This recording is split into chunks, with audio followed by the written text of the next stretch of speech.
Untuk layanan terapi ruqyah, bekam, dan gura, serta herbal sunnah, silakan menghubungi nomor 089 74 57 5817 melalui chat WhatsApp. Untuk menjadi peserta pelatihan bekam sunnah resmi bersertifikat PBI nasional, silakan menghubungi nomor 089 77 57 5817 melalui chat WhatsApp. Selamat menikmati. Ya, bismillahirrahmanirrahim. Assalamualaikum warahmatullahi wabarakatuh. Shalom.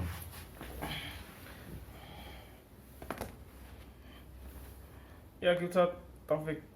Ya, Ustaz.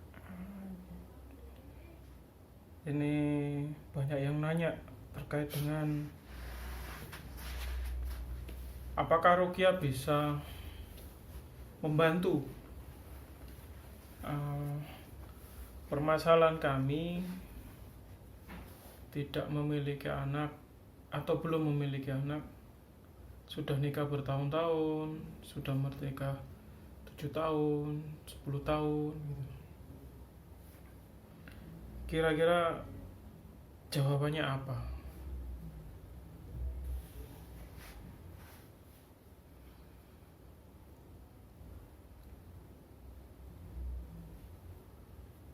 Udah.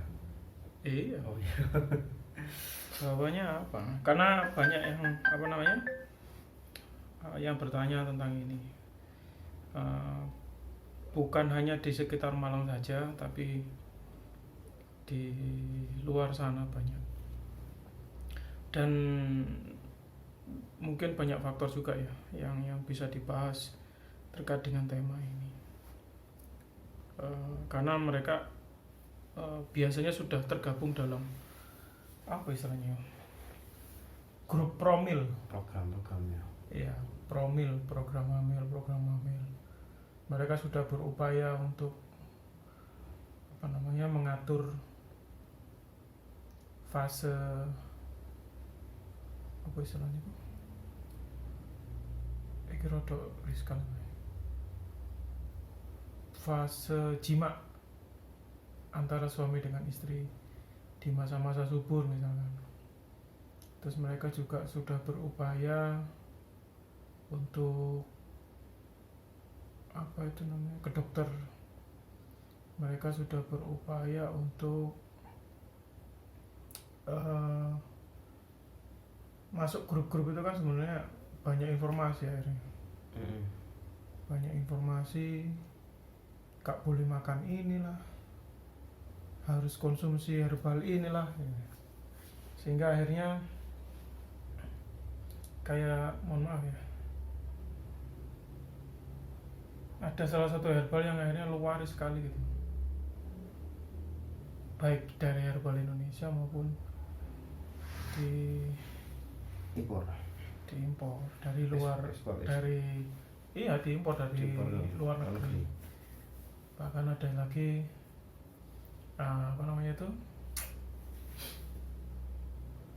buah zuriat, terus apa tuh lagi, kurma mengkel, kurma muda. Ya. Istilahnya mereka sudah melakukan upaya semacam itu. Dan kira-kira apakah dengan ruqyah ini bisa membantu keinginan untuk mendapatkan keturunan, kan begitu? Karena memang niatnya kan demikian. Ya, monggo dibahas, kita bahas dari sudut mana saja. Insya Allah. Ini kan panjang ini pasti. Ini ya sudut pandang saya ini. Iya, dari terapi ruqyah kan. Baik, bismillahirrahmanirrahim. Assalamualaikum warahmatullahi wabarakatuh. Waalaikumsalam warahmatullahi wabarakatuh. Alhamdulillah, salatu wassalamu ala rasulillah wa ala alihi wa sahbihi ajma'in. Amma ba'du. Begini Ustaz ya. Jadi ini jadi sudut pandang saya pribadi ini kan. Iya. Ya.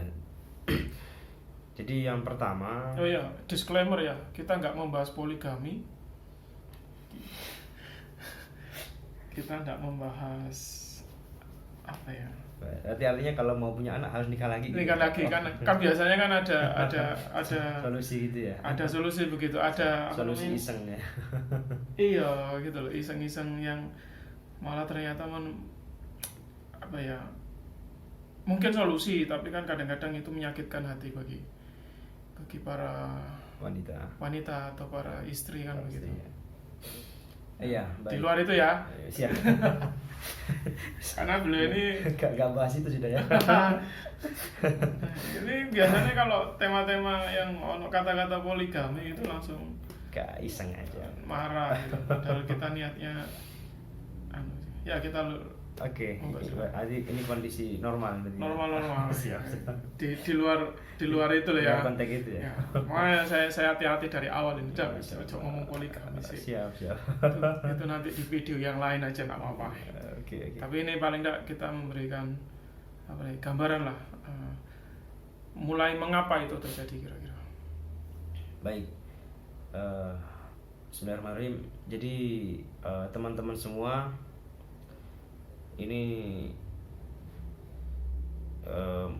apa ya, anggaplah murni pengalaman pengetahuan saya pribadi yang saya pelajari. Jadi mengenai anak ya kan, mengenai anak keturunan itu yang perlu dipahami dulu, pertama itu adalah rezeki. Itu adalah rezeki dari Allah. Jadi salah satu wujud rezeki dari Allah. Ya, salah satu wujud rezeki dari Allah. Jadi kalau kita ngomong rezeki ya harusnya yang pertama ya kita ya harus minta kepada Allah. Mintalah kepada Allah. Berdoa, melakukan takwa di situ kan salah satunya kan. Intinya ibadah. Ya, takwa di situ. Jadi mengenai anak ini sendiri, ini adalah bagian salah satu rezeki. Jadi bukan cuman kita menikah punya anak, enggak, tapi itu adalah bagian rezeki yang Allah berikan kepada kita. Bisa jadi juga amanah yang Allah berikan kepada kita. Amanah. Ya, kadang-kadang kan orang berpikir itu rezeki saja, tapi ketika membesarkan kan berarti konteksnya amanah. Jadi satu itu adalah rezeki dari Allah di situ. Dan salah satu cara menjemput rezeki di situ adalah bertakwa sendiri. Allah berfirman dalam surah At-Talaq, ya, wa may yattaqillaha yaj'al lahu makhraja wa yarzuqhu min haitsu la yahtasib. Jadi barang siapa bertakwa kepada Allah, Allah akan berikan jalan keluar, dan salah satunya jalan keluarnya adalah Allah akan berikan rezeki yang tidak pernah disangka-sangka. Jadi seperti itu. Itu konteks awalnya teman-teman semua. Pemahaman dasar. Ya. Jadi ya mohon maaf ya, saya sendiri ya terapis ruqyah, tapi kalau cuman mengandalkan gak punya anak langsung ruqyah, ini saya pribadi kurang sepakat kalau seperti itu.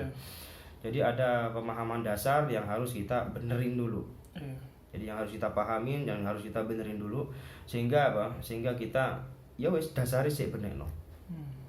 Seperti itu. Karena ruqyah jalan sampai 100 kali, mungkin 1000 kali, ribuan kali di ruqyah, tapi tanpa dasar takwa tidak akan pernah bisa. Ya, karena ada juga yang bilang saya sudah ruqyah mandiri setiap hari. Mengapa kok Allah belum berikan keturunan pada kami? Nah, kalau ada pertanyaan seperti itu ya, kalau saya pribadi ya tanya kepada diri sendiri gitu. Yang pertama cross check di takwanya di situ. Karena apa? Karena keturunan itu ya, anak itu kan salah satu rezeki dari Allah sih. Dan ya kembalikan dirinya sendiri. Bagaimana hubungannya dengan Allah, ketakwaannya dengan Allah di situ. Saya udah bagus, udah begini, coba dicek lagi dalam hal yang lain ya kan. Dalam hal mungkin ada maksiat dirinya kepada Allah, atau ada maksiat kepada istrinya sendiri ya kan, atau mungkin ada maksiat kepada orang tua masih. Ya sehingga Allah masih tahan di situ rezekinya. Baik suami maupun istri. Jadi sebenarnya saling mengevaluasi. Dan kalau saya pribadi ya, semua pasangan suami istri itu insya Allah ada keturunan, insya Allah ya. Saya pribadi meyakini insya Allah. Ini kan kondisi normal ya. Iya. Ini kondisi normal, bukan kondisi mungkin sihir, jenazah dan sebagainya. Ini kita sampingkan dulu. Jadi kalau kondisi normal itu saya pribadi insya Allah suami istri pasti ada keturunan. Tinggal kapan? Pertanyaan, kok bisa? Ya karena ada rahim gitu kan, ada sperma ya kan. Ya itu kan kalau rumusnya kalau itu terjadi kan pembuahan dan sebagainya itu bertemu kan pasti jadi gitu. Jadi saya pribadi pun punya keyakinan insya Allah pasti dapat. Karena begini, ada yang bertanya juga, mengapa ya mohon maaf, kami sudah berupaya melakukan segala sesuatu sampai ke dokter dan sebagainya, tapi belum mungkin Allah belum begitu. Mungkin ini pertanyaannya yang banyak. Tapi mengapa orang yang di berita-berita itu ya, yang di berita-berita, di koran-koran, di media televisi itu banyak dijumpai bayi yang dibuang sama orang tuanya, karena tidak diinginkan gitu. Karena mungkin karena praktek perzinahan atau apapun. Itu kan akhirnya kontradiksi gitu kan. Ketika salah satu di satu sisi itu sudah berupaya bertakwa tapi Allah belum ridho, tapi di sisi lain ternyata ada orang yang berzina tapi ternyata kok gampang sawangannya, kok seakan-akan seolah-olah itu mudah. Kalau saya pribadi bukan nganggap itu kontradiksi. Bukan kontradiksi. Berarti apa tuh? Motivasi. Lah orang yang nggak nikah aja bisa hamil. Kenapa kita belum yang udah posisinya udah halal ya kan? Kenapa kita nggak hamil? Harusnya kita ada motivasi di situ. Harus semangat loh. Itu yang belum yang haram saja Allah jadiin. Kenapa Allah ridho? Kenapa kita halal? Tinggal bagaimana kita kontennya sabar di situ. Sabar ya. Di situ. Sabarnya gimana tuh? Kan udah berlama ini. Waktu, apakah konteks sabar yang tidak tergesa-gesa? Tidak tergesa-gesa. Tidak tergesa. Komprungsung bahasa Jawa. Komprungsung nggak ngerti aku. Komprungsung itu keinginan yang menggebu-gebu. Intinya tidak tergesa-gesa. Apa ya? Ya. Gambarannya apa itu? Ya tidak tergesa. Kan 4 ini. Ya tidak tergesa-gesa. Nggak usah tidak tergesa-gesa itu. Ini Rasulullah bersabda begini, misalnya. Jadi berdoalah dengan yakin kan. Nanti insya Allah akan diijabah ya kan. Yakin berarti. Ya, jangan dengan berdoa dengan hati yang lalai dan tergesa-gesa. Terus sahabat bertanya kepada Rasulullah, apa tergesa-gesa ini? Ya, kan? Rasulullah menerangkan sudahnya. Tergesa-gesa itu saya telah berdoa begini tapi belum diijabah. Saya telah berdoa begini tapi belum ijabah. Saya telah berusaha begini tapi belum ijabah. Seolah-olah ketika sudah doa sekali, 2 kali Allah pasti ijabah. Ya, versi yang saya pahami ketika orang itu telah berdoa, terus dia contoh kita sharing begini, terus dia masih udah menyampaikan, saya telah berdoa begini, saya telah berdoa belum, artinya dia masih tergesa-gesa. Jadi harusnya seperti itu, jangan sampai terucap. Ya meskipun kita telah berdoa mungkin sudah 10 tahun, 20 tahun, ya tetap kita jalan aja. Jangan diucapkan saya telah berdoa sudah 10 tahun enggak. Ya ini menurut saya ini masih dalam masuk konteks tergesa-gesa. Berarti jangan sampai itu ada di pikiran kita. Jangan sampai itu ada di hati kita. Jangan. Kalau saya jangan sampai begitu. Karena itu mutlak hak prerogatif Allah. Betul. Kita ini cuma ikhtiar maksimal, doa maksimal, tawakal, selesai. Ya, berarti kan kembali ke konteks rezeki. Allah akan berikan kapan? Ya betul. Itu. Tapi insya Allah nanti Allah berilah insya Allah lah, karena ya, tadi seperti di berita ikan terus habis itu ada yang anak ini dibuang begini, ini kan haram dia itu aja, bukan anak haram tapi hubungannya haram jadi gitu loh. Loh kenapa kita yang halal nggak jadi? Kita harus motivasi, kita harus semangatin diri kita, semangatin istri kita, semangatin diri kita sendiri, sehingga apa? Sehingga kita nanti termotivasi tetap untuk semangat ya untuk menjemput keturunan itu. Berarti intinya kan adalah kalau bahasa lainnya itu kita mencoba untuk membaikkan diri kita. Ya, kalau suami ya berarti gimana caranya jadi calon bapak yang baik. Istri jadi calon ibu yang baik gitu. Atau berilmu juga. Kalau saya sih sederhana misalnya. Udah takwanya benerin sudah. Takwa benerin. Karena udah jelas toh, wa may yattaqillah yaj'al lahu makhraja. Barang siapa bertakwa kepada Allah, Allah akan berikan jalan keluar. Nah, salah satunya jalan keluarnya adalah wa yarzuqhu min haitsu la yahtasib. Berarti Allah akan berikan rezeki yang tidak pernah disangka. Bisa tidak kira dianggapnya begini? Kayak konsep jodoh nih. Ya. Allah masih menganggap bahwa seorang wanita ini belum Pantas. Iya. menikah karena mungkin mentalitasnya masih kurang, ilmunya masih kurang, sehingga ketika nanti di pernikahan itu khawatirnya malah terjadi sesuatu yang tidak diinginkan. Ataupun sebaliknya, laki-laki lah ya, Iya. misalkan penghasilannya belum ada, belum kan, karena memang laki-laki jihadnya kan sebenarnya adalah dengan kerja itu kan, mendapatkan harga dirinya ya. Ya harga dirinya laki-laki kan di situ kan, bisa memberikan nafkah kepada keluarga itu kan ya jihadnya dia. Jadi keluar dari rumah itu jihad sebenarnya. Sampai ketika apakah semacam itu juga dikontekskan untuk menunggu keturunan itu apakah juga sama. Jadi seolah-olah Allah melihat bahwa suami istri ini masih belum mungkin karena hubungan yang kurang baik antara suami dengan istri, komunikasi yang kurang baik, atau malah mohon maaf berjauhan tempat tinggalnya. Ya Allah a'lam kalau seperti itu ya. Itu kan kalau kasus per kasus. Ya Allah a'lam kalau seperti itu ya. Tapi apakah bisa seperti itu ya? Ya bisa jadi gitu loh. Bisa jadi seperti itu. Tapi saya pribadi, saya nggak mau masuk ke ranah itu, saya pribadi. Apakah kita nggak pantas? Kalau kita ngomong nggak pantas, loh ada orang baru nikah 2 bulan udah hamil. Nah itu usia masih muda kan gitu kan. Apakah dia udah pantas? Nggak tahu. Memang mungkin itu rezekinya. Iya, ada teman saya itu sampai gini, baru nikah malam pertama langsung positif. Alhamdulillah. Nah terus akhirnya lahir anak berikut. Ini keluhan suaminya ya. Baru istrinya selesai melahirkan, terus akhirnya sudah bisa untuk berjima kembali, langsung jadi. Jadi akhirnya beliau merasakan, aku jarang berjima sama istri gara-gara langsung jadi. Itu kan berarti konteks rezeki juga. Rezeki, makanya tetap itu kembali rezeki. Tetap Allah yang ngasih itu, Allah yang ngasih di situ.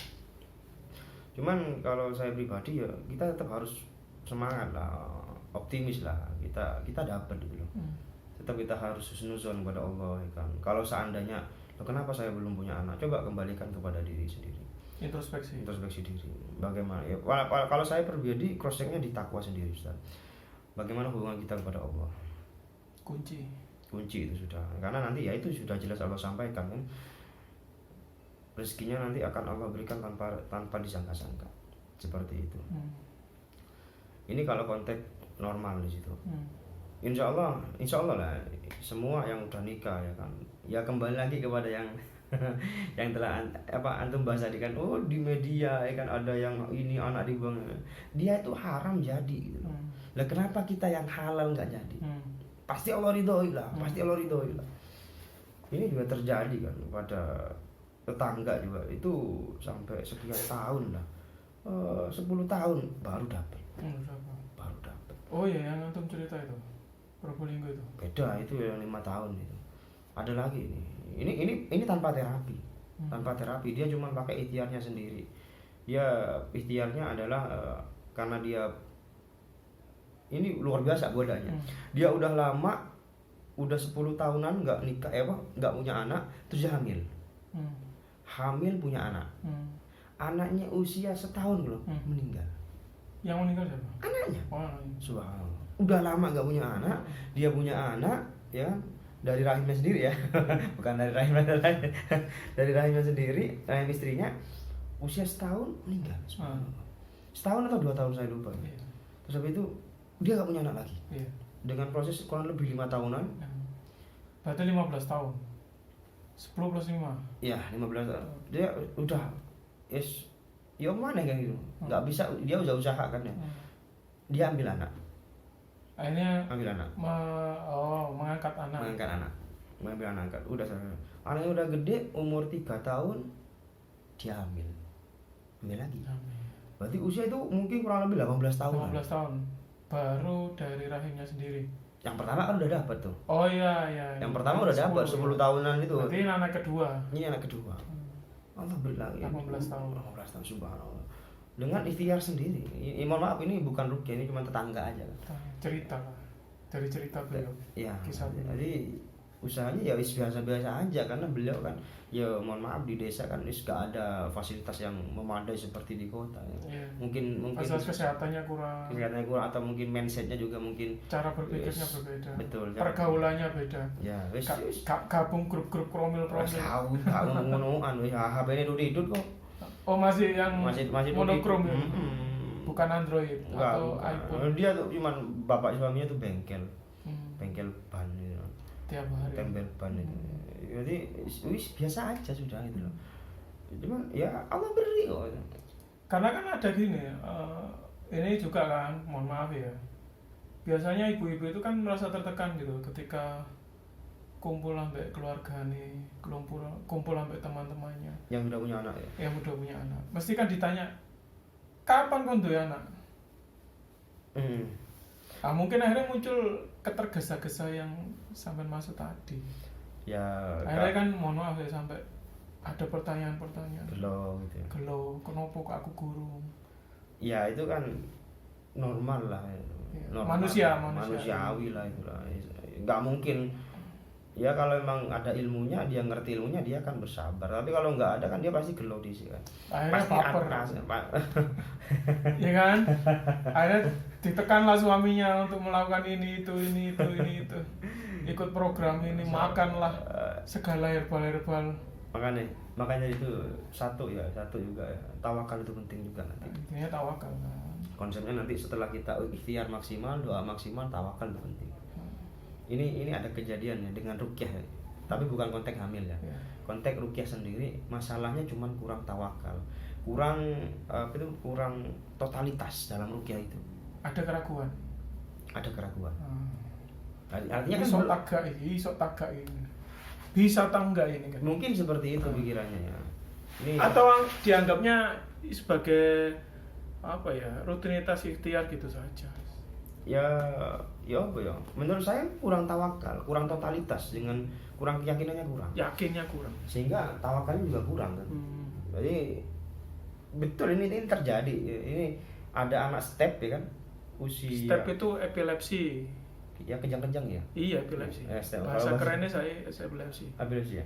Ya itu step ya. Jadi dia tuh pagi sorenya kemarin nggak masalah, paginya nggak masalah. Setelah itu moro-moro langsung kejang. Yeah. Jadi dia itu langsung ini ungu, bibirnya membiru, terus membusa.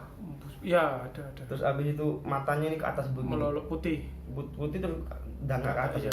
Terus gini ya. Kejang. Kejang. Ya itu kebetulan tetangga saya. Saya dipanggil sama beliau. Minta tolong mbahnya. Minta tolong ini kan cucu pertama. Suayang pasti. Ya pastinya lah, meskipun arena nakal. Pokoknya anak itu alam. Saya nggak ngerti loh. Saya kirain bercanda, semarinya ini gak apa-apa. Minta tolong loh. Gak apa-apa marinya ini gak paling panas biasa loh. Terus sama kan dia minta tolong. Ini serius padahal saya harengin kan. Iya. Loh ternyata serius betul. Kejang-kejang. Sudah kejang-kejang, udah gak bisa hilang kesadaran. Mulutnya berbusa, terus ininya naik ke atas gitu ya. Aduh, itu kan jadi apa gitu. Ya udah saya modalnya yakin doang. Bismillah. Ini kenapa? Ini mulai kapan gitu? Tadi pagi gitu. Ya udah saya nggak banyak komen di situ kan. Saya langsung rukyah. Saya sentuh perutnya, saya rukyah kurang lebih 15 menit muntah. Nah itu jebret. Reaksi. Alhamdulillah ya. Oh ini bagus sih, saya pikir gitu. Habis itu ini kok saya kurang ya. Saya rukyah lagi. Sampai hampir 15 menit lagi, jadi kurang lebih 30 menitan atau 40 menitan muntah lagi. Yeah. Dan setelah itu barulah dia itu mulai ininya menurun, ya kan? Apa itu wajahnya itu apa? Cerah. Matanya itu udah menurun, normal. udah mulai agak merah bibirnya. Ini sudah, alhamdulillah ini kayaknya sudah masuk lah ini ya.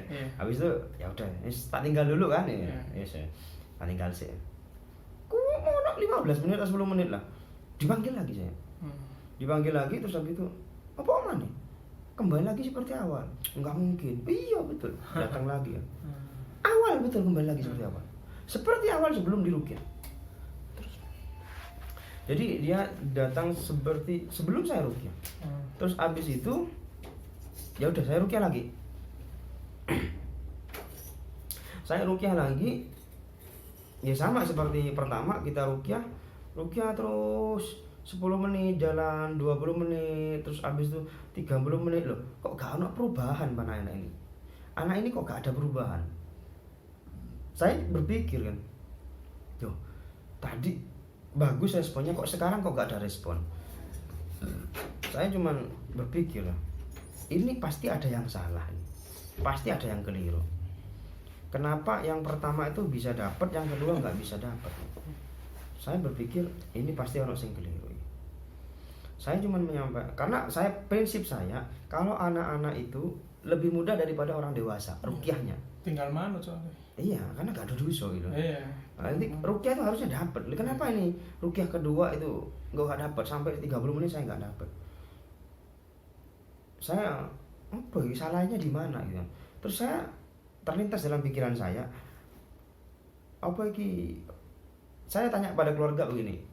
Sebentar, saya mau tanya dulu gitu. Apakah di sini ini ada yang keberatan dengan rumah sakit? Saya pribadi, saya nggak menghalangi kalau mau ke rumah sakit ya. Jadi saya menyampaikan kepada itu. Saya pribadi nggak menghalangi kalau ke rumah sakit. Kalau memang berat ke rumah sakit, silakan ke rumah sakit. Saya lepas itu.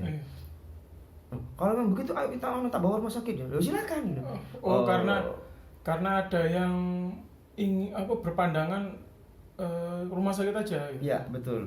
Itu di situ ibunya dan Mbah Wedok. Bukan Mbah yang manggil jenengan tadi.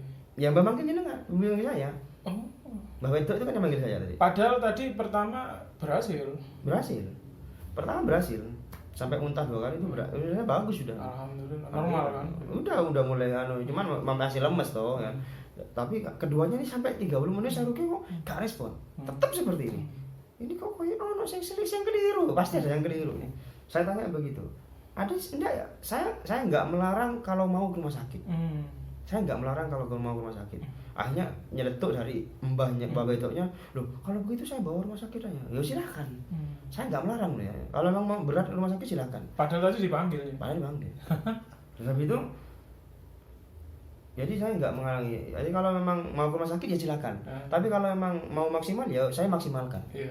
Akhirnya dia milih ke rumah sakit. Apa yang terjadi? Ya udah persiapan dia cari mobil kan, terus persiapan barang-barang. Nah, ini suami bapak anak ini sama mbah laki diskusi. Corona gini. Akhirnya terjadi, wes gak usah rumah sakit wes. Saya duduk aja di situ kan. Saya nggak ngeruqyah sudah. Nah, karena dia udah bergegas toh. Soalnya belum pulang. Enggak sih, biarin dia persiapan dulu. Mari ngono. Bapaknya kan bingung, kacau sama mbaknya terus diskusi. Akhirnya keluar keputusan gak usah ke rumah sakit sudah. Disimpulkan oleh bapak-bapak kan. Ya, ibu kan biasa panik. Akhirnya kalau enggak saya ruqyah saja. Nah, itu dari segi bapak itu. Habis itu ya udah ibu-ibu kan manut kan. Ya kalau memang begitu ya ayo gitu. Saya maksimalkan di situ. Jenengan juga maksimal, pasang keyakinan pada Allah. Ya minta tolong pada Allah gitu. Ya udah, setelah itu udah sepakat semua gimana? Rumah sakit enggak jadi sudah ya. Jadi sudah persiapan nih abai sudah kan persiapannya. Fokus kembali kepada ruqyah itu sendiri. Ruqyah ya. Saya ruqyah kan. 10 atau 15 menit itu. Tertidur anaknya. Alhamdulillah. Jadi saya ruqyah tertidur. Ini bagus ya ini. Habis itu ya udah. Mari ngono, cuman saya pegang kan memang panasnya tinggi kan. Saya cuman bilang kepada ibunya kan kebetulan kan adik sepupu saya itu. Ini nanti jaga di panasnya ya. Diturunin. Jadi nanti kalau seandainya panas di kepala, kompres di kepala. Kompres. Itu saya cuma sediain daun bidara yang di blender, ditumbuk. Ya, di blender sama terus habis itu taruh air, udah gitu aja sih. Cuman saya biasanya kalau kompres itu. Jadi kalau ini buat teman-teman ya, kalau ada yang mungkin ada anak panas gitu kan, demam tinggi, wis gak usah bingung, sudah ambil daun bidara, habis itu ditumbuk atau di blender terus cemplungin air. Udah pakai rukyah sederhana. Masalahnya daun bidara gak punya. Ya Ya tunggu lah. Ya belilah. Cari banyak sekarang. Banyak. Harus punya stok. Tanam di rumahnya, ya. Jadi pohon. Nah, jadi pohon. Nah, kan bagus itu. Ya. Jadi yang segar itu bagus, nanti berbusa. Itu buat kompres bagus itu. Teman-teman nanti simpan aja di situ. Jangan disimpan, ditanam. Oh iya, ditanam. dan ingat, kalau nanam bukan setan takut kepada pohon itu. Keliru. Karena berpikirnya kan ditanam biar ndak ada setan yang masuk ke rumah. Yo, ono sing koyo ngono boleh. Jadi tanam malah itu bagus untuk anak-anak yang sedang panas, itu kompres cepat dingin itu. Berarti ini kan pelajaran yang Rukyah barusan ini tentang tawakal. Jadi intinya ya sudah, kembalikan semuanya kepada Allah. Iya. Seandainya dia ada tawakal, kesalib dia sudah. Loh, ini belum selesai. Iya. Tadi anak itu udah tidur. Iya.